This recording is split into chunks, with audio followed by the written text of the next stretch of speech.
మీద కేసులు పెట్టారు. ఆ తప్పులు కాదు, బీజేపీతో ఎందుకు ఇలా వ్యవహరించాడు, వాళ్ళు పొత్తు పెట్టుకుంటామంటే కూడా ఎందుకు వద్దన్నాడు, పెద్ద తప్పు చేశాడు అని ఇవాళ ఆయన పార్టీలో ఉన్న వాళ్ళే ఉన్న 4 పార్లమెంట్ సభ్యులు కూడా బీజేపీ టచ్ లోకి వెళ్ళిపోయారు. No doubt.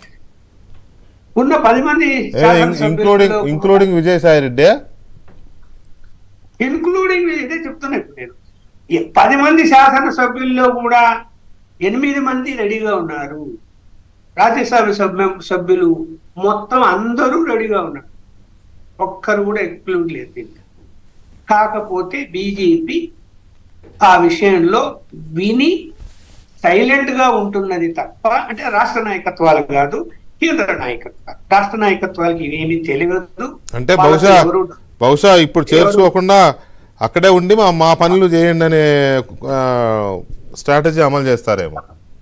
అంటే వాళ్ళ స్ట్రాటజీ వాళ్ళకు ఉంటుంది. అంతే. వాళ్ళు రాష్ట్ర నాయకత్వాన్ని కూడా మార్చబోతున్నారు త్వరలో.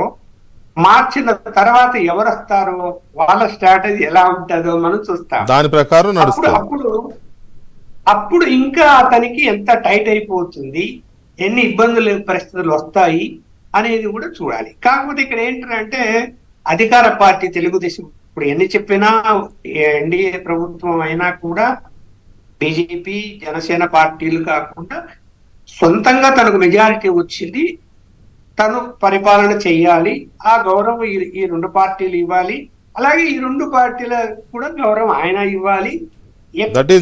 పరిస్థితుల్లో ఈ 5 సంవత్సరాలు ఈ కూటమి ఏదైతే ఉందో ఎలాంటి భేదాభిప్రాయాలు రాకుండా సక్సెస్ఫుల్ గా ఈయన చేయగలిగితే అటు జగన్మోహన్ రెడ్డి పార్టీ ఇంకా పుట్టగతులు, ఒకటే మాట వాడుతున్నారు, పుట్టగతులు ఉండే పరిస్థితి వస్తుంది.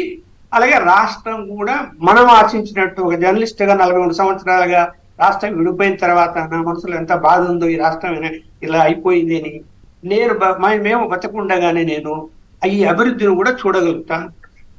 రైట్. ఒక్క నిమిషం లక్ష్మణ్ గారు. బాలకోటయ్య గారు నమస్తే అండి. నమస్తే సార్. జగన్మోహన్ రెడ్డి గారు అంటే ఆందోళన చెందుతున్నా లేదా లేకపోతే